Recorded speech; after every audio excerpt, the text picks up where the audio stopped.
நண்பர்களுக்கு வணக்கம்.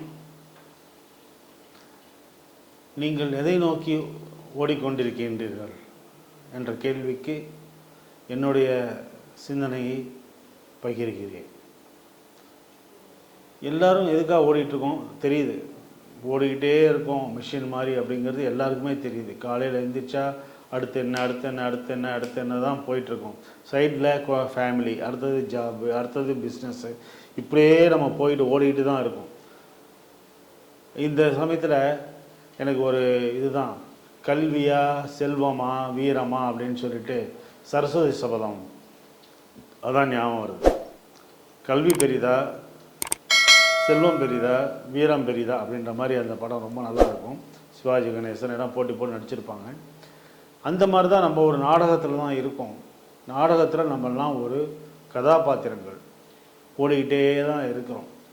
ஓடிக்கிட்டே இருக்கும்போது நமக்கு ஆசை என்னென்னா சந்தோஷமாக இருக்கணுங்கிற ஒரே ஆசை தான். அதுக்காக தான் ஓடுறோம்.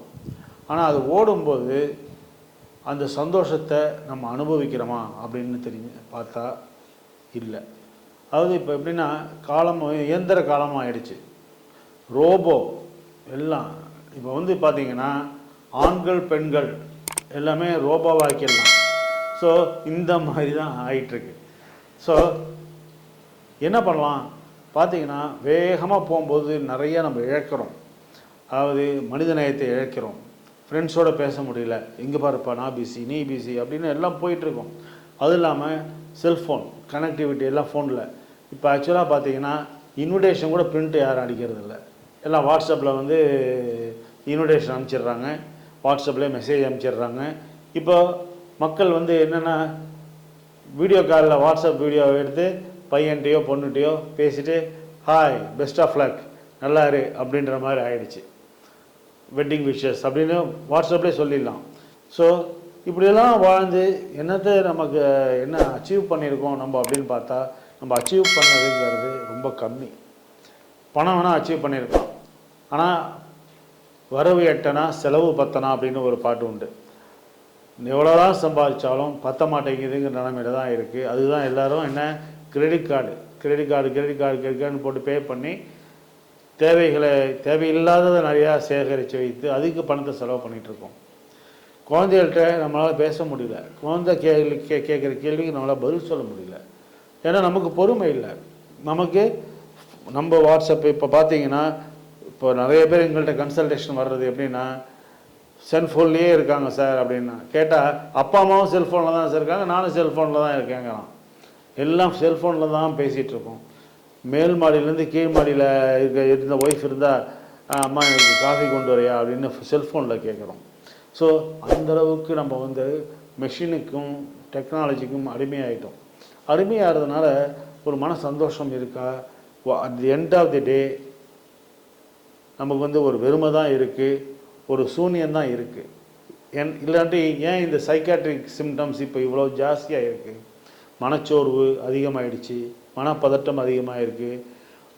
100ல் 5 பேர் குடிகாரனாக மாறுறாங்க. 1,00,000ல் 15 பேர் சூசைடில் செத்து போகிறாங்க. ஏன் இதெல்லாம் நடக்குது? டெய்லி பேப்பரில் பார்த்தா ரேப் ஒன்று, இல்லாட்டி களவு உறவு, இந்த மாதிரி ஏதோ ஒன்று நியூஸ் வந்துட்டு தான் இருக்குது. எது நியாயம், எது ரைட்டு, எதுவுமே தெரியாமல் நம்மளை பற்றி நம்ம சிந்திக்காமையே ஓடிக்கொண்டிருக்கிறோம். இதுதான் இன்றைக்கி நடக்கக்கூடிய விஷயம். என்னுடைய அட்வைஸ் என்னென்னா, கிடைக்கிற வேலையை தக்க வச்சுக்கலாம், இருக்கிற வேலையை சந்தோஷமாக செய்யலாம். ரொம்ப அளவுக்கு அதிகமாக இது வேண்டியதில்லை. ரிக்ஷாக்காரன், அந்த காலத்துலலாம் ரிக்ஷா பற்றி தான் நான் பேசுவேன். ரிக்ஷாக்காரன் பாருங்கள், காலையில் வண்டி எடுத்தான்னா சாயங்காலம் 8 மணிக்கு முடிச்சுட்டு வண்டி இறக்கி பூட்டிட்டாங்கன்னா நிம்மதியாக வீட்டில் குடும்பத்தோடு உட்காந்துட்டு அடுத்த நாள் காலை வண்டி எடுத்துகிட்டு போவோம். அதை தவிர உனக்கு ஒன்றும் பெரிய ப்ராப்ளமே கிடையாது. அதனால தான் அவங்களுக்குலாம் 5 குழந்தைங்க 6 குழந்தைங்க பிறக்குது. இப்போ சோகால் ஹையர் சொசைட்டியில் குழந்தை பிறக்க மாட்டேங்குது. இன்ஃபர்டிலிட்டின்னு சொல்லிட்டு முதல்ல ஒரு இன்ஃபர்டிலிட்டி சென்டர் இருந்தது திருச்சியில்.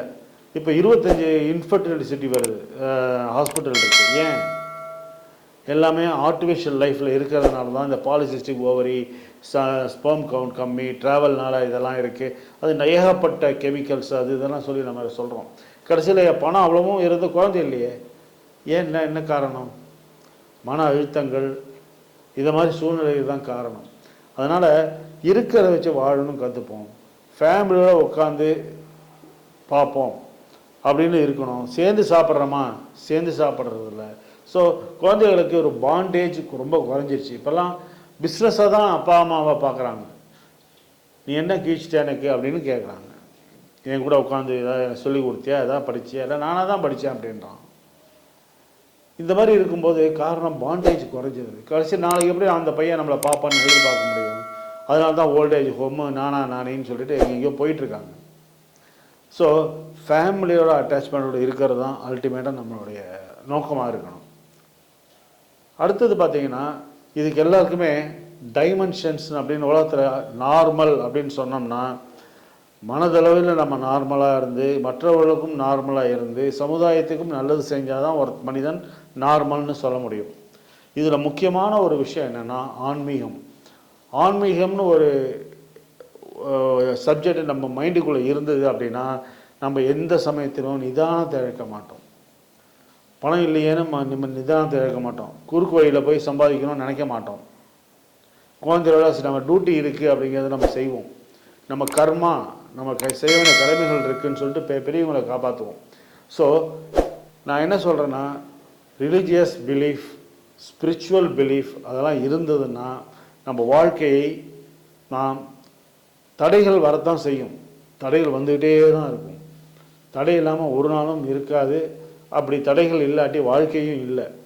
அந்த தடையை நம்ம நிதானமாக மேற்கொள்வதற்கு, அந்த தடங்களை நீங்கி வெற்றி பெறுவதற்கு நாம் உறுதுணையாக இருக்க வேண்டுமென்றால் ஆன்மீக சிந்தனையும், பக்தி, மத நல்லிணக்கம், மனித நேயம்.